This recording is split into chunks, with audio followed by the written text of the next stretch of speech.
all about the praise, yung mga papuri dahil po sa yung sa kanyang everlasting mercy and great deliverance po na naranasan po ni King David. At David expressed also his praise. Di ba pa sa pamamagitan po ng pasasalamat, makikita na po natin yon sa verse 1. At kung titignan po natin, the psalmist is calling us, even commanding us. Amen? The house of the Israel, the house of Aaron, yung mga pari po sila, and then even the Gentiles. The Gentiles po, na kung the Gentiles who fear the Lord, tayo po yun. Amen? So, kung tingnan po natin, it is also a testimony of David, or a testimony of non-ending, di ba? Non-ending or enduring mercy of God. Puro mercy po yun. At saka pinakita din po dito, kung titignan po natin na in times, testimony din po ni David na in times of distress, yung time po ng kapigatian o kagipitan, tumawag po siya sa Diyos at siya po ay dininig. Pinakinggan po siya. At sabi nga po din po na he is, sabi ito, that the Lord was on his side. Amen? Kasama niya lagi ang Diyos. Kasama niya ang Panginoon. Di ba? Preaching last time, that if God is with us, who can against us? Nothing. The same with David po. So, testimony din ni David that the Lord is his helper. At tunay nga po na whatever happening, talagang nagtiwala po. King David put his trust and confidence on the Lord. And the Lord never failed him.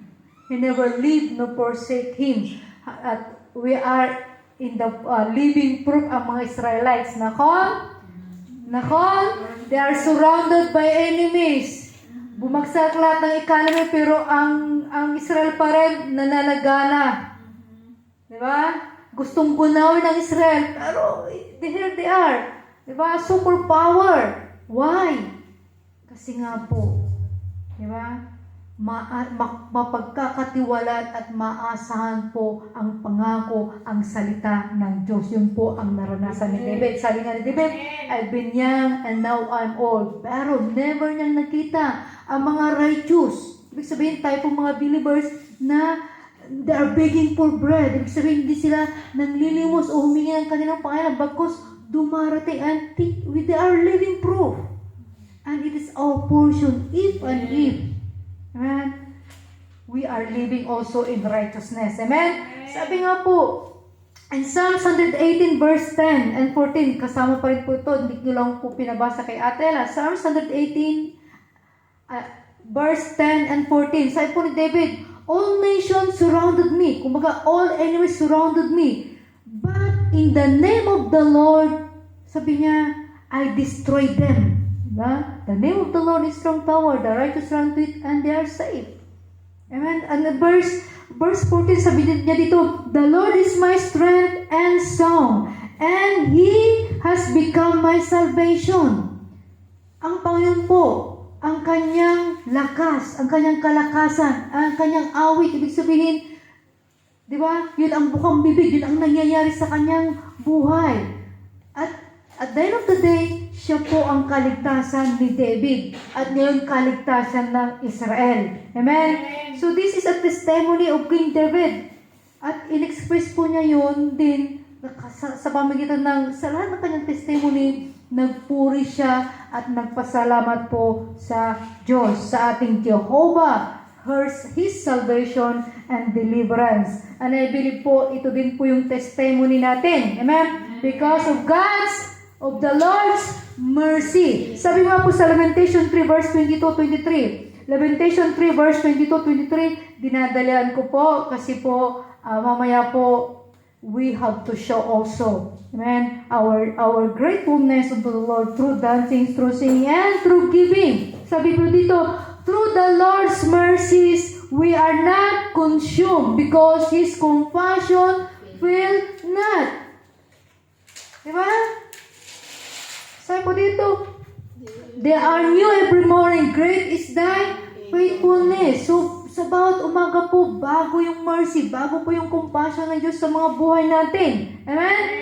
In spite of all our sins, in spite of our mistake, failure, in spite of our negligence, greediness, pride, in spite of our laziness, in spite of everything, we are not consumed. Why? Because His mercy is new every morning. Patuloy po tayong binibigyan ng bagong pagkakataon. Every morning is a new beginning, a new chance from the Lord. Amen? Amen. Hallelujah. So, that mercy po, as we say, palagi natin na because of that mercy, we don't receive what we deserve. Amen? Dapat nga punishment, pero ano nangyari? Dapat nga kahatulan, pero nangyari mercy. And because of that mercy, patuloy po tayong binibigyan ng pagkakataon, ipinoprovide po ang mga kailangan natin, protecting us. Amen? Para po magbalik loob tayo sa Diyos. Amen? Hallelujah! So, just like David po, in our lives, as we called upon the Lord, di ba, dinidinig tayo ng Diyos. Nakon?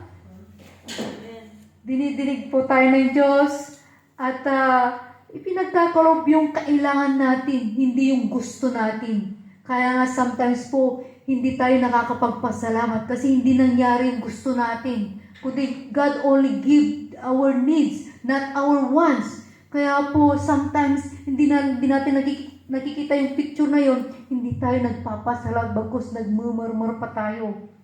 Nako, Norlo? Nawa po, magbago na tayo po. Those times in our lives po that we are so down and even confused because of issues or cares of life. Sometimes po, God did not solve our issues. Hindi niya binigyan ng mga solusyon, pero God comforted us. God give us hope. Pero kung hindi tayo naging sensitive, hindi tayo nakakapagpasalamat sa Diyos. Hindi po ba nararanasan po natin yon? Kasi nakapokus po tayo sa pain, nakapokus tayo sa mga problema. Hindi natin nararamdaman na kumikilos ang Diyos, comforting us, giving us hope through His Word. Kaya po, di ba? I believe nangyayari po sa atin yon. Di po ba? Hanggang ngayon, marami pa kayong wherein pinapanalangin nyo na kung saan alam nyo naman na perfect will ng Diyos, pero parang wala pa rin. Ang mayroon lang is comfort. Ang mayroon lang is, at least buhay pa yung pinapanalangin natin, di po ba? May pag-asa pa. Ang tanong po ngayon, nabibigyan ba po natin ng papuri at pasasalamat sa Diyos due to Him dahil sa Kanyang ginagawa?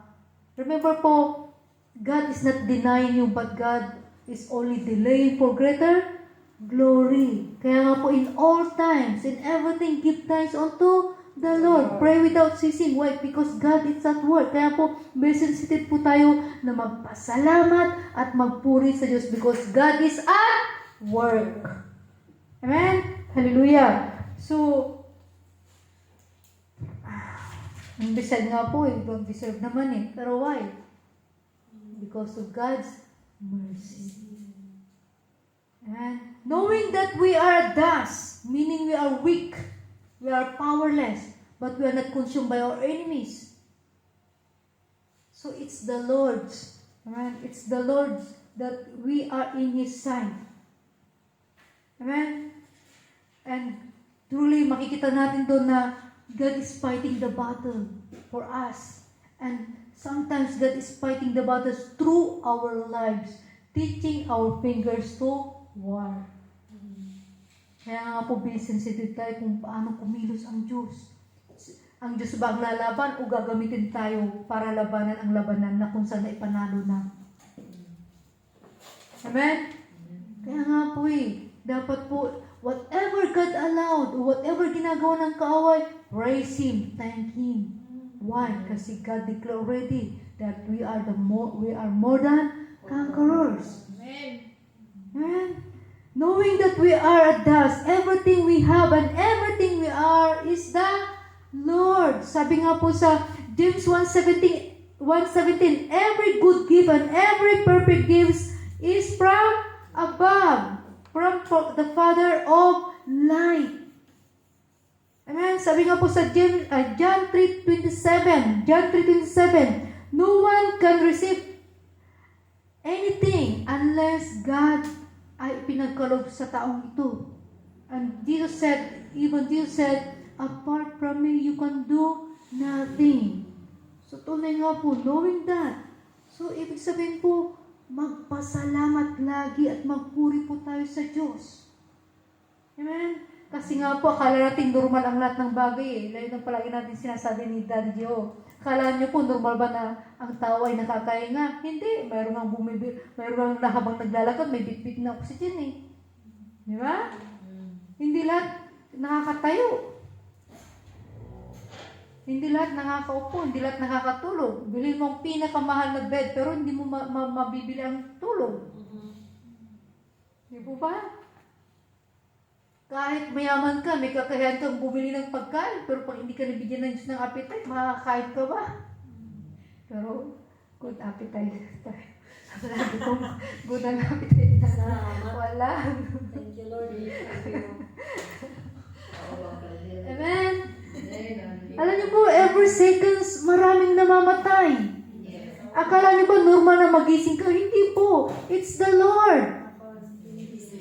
It's in the Bible that God, you are awake. Diba? Because God visited you to wake you up. Walang tatanggapin ng tao maliban ipagkaloob ng Diyos. So, napakalinaw yun.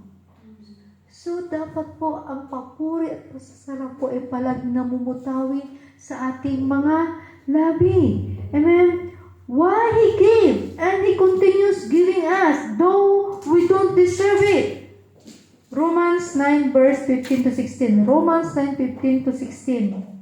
Sabi po niya dito, I will have mercy on whoever I have mercy, and I will have compassion on whoever I will have compassion. Verse 16 po, please.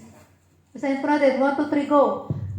Kaya nga, hindi sa pag-ibig, hindi sa tumatakbo, kundi sa Diyos na naaawa. Amen. So, hindi dahil sa kakayahan mo, hindi dahil sa effort mo, hindi dahil ikaw ay masipag, matalino, o hindi sa masikap ka o hard worker ka. It is the mercy of God. Amen. So, wala tayong may pagyayabang talaga. Wala tayong may pagyayabang because it's the mercy of God. Amen. I believe po, through the message of God tonight, na kung saan po, lalo po natin ipapakita, bukang bibig po ang papuri at pasasalamat sa Diyos na nagmumula po sa ating mga puso. Amen? Just like the leper po, di ba? 10 ang pinagaling, 1 ang bumalik. Nasaan ang 10? Nasaan ang 9? So, pinapakita, the Lord is expecting you and I na ibabalik po natin ang papuri at pasasalamat po sa ating Diyos. Amen? And truly po, yung one leper po ay without a doubt na nandun po yung grateful heart niya. At through this, makikita natin kung ano ang manifestation. Ano ba yung acid test na truly you have a grateful heart unto the Lord. Kaya sabi ko, hindi labas sa ilong. Kasi kung labas sa ilong, walang mangyayari.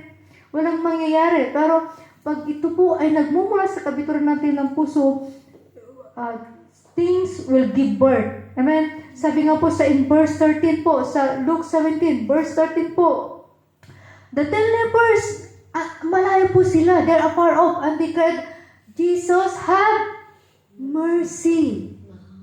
Maawa ka sa amin, have mercy. They know, they are not deserving. Pero kaya nga po ang tawag nila, ang sigaw nila, have mercy. And in verse 14 po, Jesus said, go, show yourself to the priest. So Jesus is saying, magaling na kayo. Magaling na kayo. magpakita kayo, magpasuri lang kayo sa mga pari para ma-declare na kayo ay malinis na. So truly po, because of that mercy, immediately nagkaroon ng miracles. It's the mercy of God. And in verse 15 po, ipost natin na please po, hindi ka rin. Verse 15. Pwede mo sa Tagalog po, ay English po. King James. Kahit nyo King James po, please. 1, 2, 3, go! And one of them, when he saw that he was healed, turned back and with a loud voice glorified God. Bring up verse 16, please. And fell down on his face and his feet, giving thanks, and he was at the Samaritan. Amen. So, makikita natin, without a doubt, this leper came back with a grateful heart. Why? Kasi nagkaroon po ng ibang manifestation yung kanyang pasasalamat. And the same with us. If truly our thanksgiving is with a grateful heart, these things will happen. Number 1, if truly nandun po yung pasasalamat mo na nagmumula sa Diyos, you will turn back and testify. Just like the leper, one leper, you will turn back and testify. Another thing is you will honor God. You will acknowledge Him that He is. Amen? And number 3 po, you will glorify God. Papupo, you cannot out loud, sabi niya, with a loud voice glorifying God, with a loud voice praising God.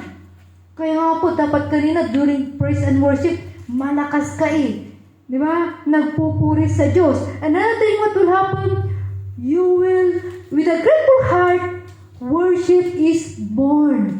He fell down. Di ba? At the feet of Jesus, worshiping. Kung totoo talaga na ikaw, you have a grateful heart, worship will born. Another thing po na mangyayari, if your thanksgiving is from your heart, you will give. Amen? You will give.